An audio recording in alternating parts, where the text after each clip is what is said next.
Hey guys, welcome to the third part of our 6-part series on nutrition. Today I'm going to be talking about macronutrients, what they are and why is it important, and how much of those you should be consuming based on your caloric needs. So if you haven't watched the previous 2 videos in this series, I would highly recommend that you do so. So some of the things that I say in this video might not go out of context. Before I start the video, just letting you know that me and Neha were taking in nutrition and training online clients for a very affordable price. So if you're interested, let us know and you won't have to do all the nuances that goes behind proper training, proper nutrition, and making your goals easier to achieve basically.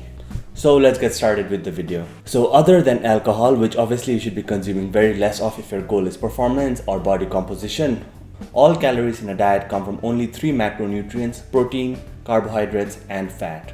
So you have to know that 1 gram of protein is 4 calories, 1 gram of carb is 4 calories, and 1 gram of fat is 9 calories. So let's slightly go over what these macronutrients will do for your body, why is it important, which one is more important than the other, and later in the video then I'll talk about how much of these should you be consuming based on those factors.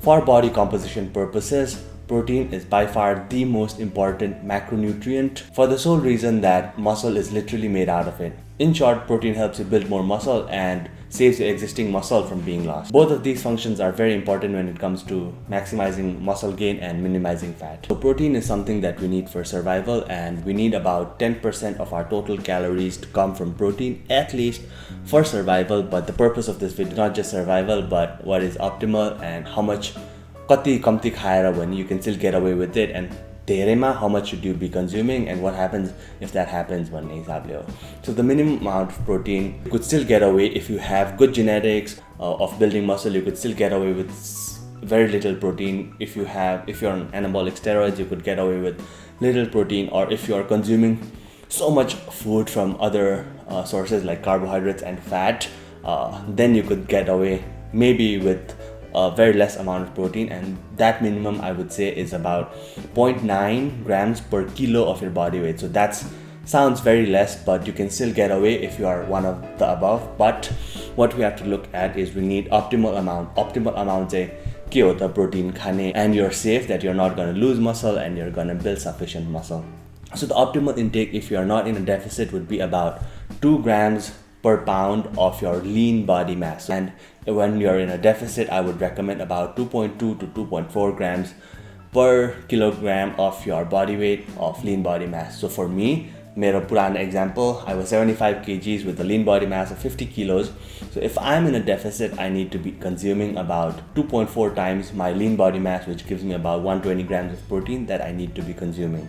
And sabai age groups are like different huncha. The older you get, the more protein you require, believe it or not, because there's more degeneration happening, so we need to stop that from happening. So I'll put a table up here, so if you fall within those groups, then protein tyo anusarle milaera khanu. But for now, that is the optimal intake. But what happens when you eat too much? Because in bodybuilding, powerlifting, or just in the fitness industry in general, protein is overly valued, and it should be because it's the most important. But what happens when you consume like 400 grams of protein, 500 grams of protein? Athletes are people who have been cleared by their doctors, physicians, that they have no organ disease or no metabolic syndrome, that there is literally no excessive limit to how much protein that you can consume. That is, if you have some kidney dysfunction or a small group of other conditions, then you can consume more protein. But for the most part, there is no excessive limit to how much protein you can consume and still be healthy. The only problem I see that would happen with too much protein is this is by experience, that your jaw starts to hurt when you're chewing too much meat when you're having too much protein. So those are the only things that I see. Now let's move on to the second macronutrient, that is carbohydrate. Again, for body composition purposes, carbohydrate is number 2 most important after you've met your protein requirements, because its primary role is to provide you fuel that gets you through a very hard workout, which will help you build more muscle. The primary fuel used is a stored form of carbohydrate, which we call glycogen. Glycogen is primarily stored in the muscle that uses it, and some are stored in the liver, and is the dominant contributor to the energy that you need in a very hard workout. If glycogen levels are slow, workout becomes excessively harder and harder to complete, and it's almost impossible to maintain a high level of performance without without glycogen stores, which comes from carbohydrate intake. But the benefits of carbs don't end here, just providing glycogen. Other factors like supplying the nervous system with its preferred fuel source, that is carbohydrate. Some of the benefits of this are it provides better motivation for you to get through hard training, better muscle recruitment, and you're going to be more fatigue resistant if you have enough carbohydrate. When carbohydrates are eaten, insulin is secreted in proportion to the carbohydrate consumed and is seen in the blood after digestion. Obviously, in non-diabetic patients, the more carbs is eaten, the more insulin is secreted. Insulin is a hormone secreted in the pancreas and has a profound effect on muscle growth, and that's the reason why pro bodybuilders use it from external sources to get even bigger. Therefore, carbohydrate is anabolic to muscle growth. Carbohydrate will grow your muscle, especially if it's combined with amino acids that's coming from the protein. But too much of a good thing isn't always a good thing either. So when there's too much excess carbohydrate, then it gets converted into fat and stored in your body. And that's where the myth comes from that carbs make you fat. In fact, it will not if you don't have excess based on your activity levels. So what is the minimum amount of carbs that you can get away with, and how much would I recommend for moderate, light, hard workouts? To just live life, you can go as low as 0 grams of carbohydrates and still not die basically. But I would recommend you have at least 1 gram per kilo of your body weight, simply because carbohydrates that come from vegetable fruits have profound effect on health and improving your health, and dietary fiber needs are to complete karcha, which isn't absolutely necessary for survival, but I would recommend at least 1 gram minimum ma pani rakhnu hola, just for health reasons. If you're training light, a minimum of 1 gram per kilo of your body weight, but I would recommend to go about 2 grams per pound of body weight. So if your training is home based, not too anaerobic, very aerobic exercise, walking, यस्तो type of exercise मात्रै छ भने चाहिँ this is fine. But for most of us, we do moderately hard workouts like bodybuilding, powerlifting type workout. So I would recommend a minimum of 2 grams per kilo of your body weight, and optimal would be around 3 grams per kilo of your body weight daily for those workouts. And again, training really hard, like you're a triathlete or you're a combat athlete, you're in the military, and something very highly fatiguing in nature, then I would recommend a minimum of 3 grams of carbs, and about 4 grams of carbs would be optimal for your needs. And if you're consuming more than how much you need in a regular basis based on your activity levels, then you're consuming too much, and like I said, it will be converted into fat, but there are no significant side effects other than being overweight. And the third macronutrient, let's not say the least important because it has benefits and you need it for survival, it's fats. Other than being delicious, dietary fats have several benefits that is required for our body. Essential fats or fats cannot be made from converting consumed protein and carbohydrates. Therefore, it is required for survival. If dietary fats drop too low and for extended period of time, some unfortunate hormonal alterations may happen. The most common one is a drop in testosterone.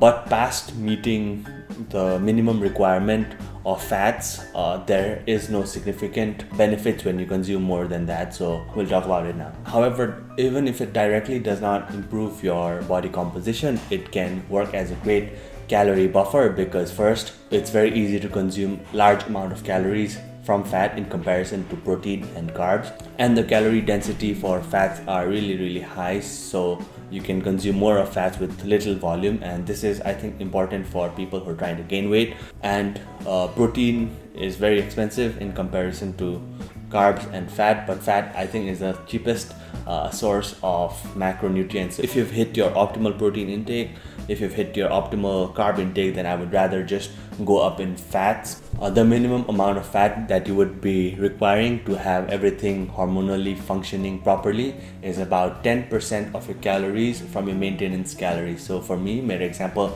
2480 थियो मेरो maintenance calories, so 10% of that would be around 40 grams of fat that is required for me to function. But there are exceptions, like when I'm dieting very lean for a bodybuilding show or something of that sort, I might have to go lower than 40 grams of fat in some cases, in some people. Yeah, but you pay the consequences of hormonal alterations and a lot of other factors that come from fats. So now that you know the importance of protein, carbs and fat, what is the optimal intake, now we need to fit those within our caloric constraints.